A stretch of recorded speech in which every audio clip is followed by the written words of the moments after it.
अनेक प्राण्यांच्या सुंदर जगात पक्षी गातात उडतात ना बा. प्राणी शिकार करतात, गुहेत विसावतात, माणसे पोहतात, पाण्यात विहरतात.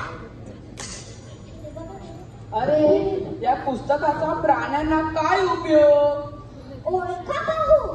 एक प्राणी हसतो, वाचतो, गातो, बोलतो, विचार करतो, स्वप्न पाहतो का हा प्रश्न विचारतो.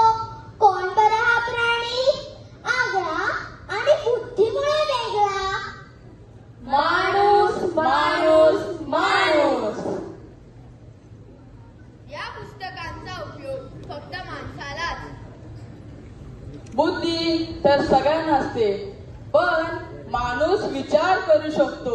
म्हणूनच विचारातून विविध शोध लागली.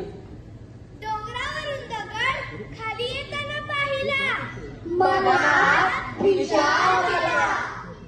चाकाचा शोध लागला. पक्षी उडताना पाहून मनात उडण्याचा विचार आला. विमानाचा शोध आणि माणूस अंतराळात पण पोहोचला. माशाला पोहताना पाहून माणसाने विचार केला. माणूस पोहायला शिकला. बोटीचा आणि पाणबुडीचा शोध. माणसाने जंगलातला गोंडवा पाहिला आणि विचार केला. अग्नीचा शोध. पक्ष्यांचे घरट पाहिलं, मनात विचार आला.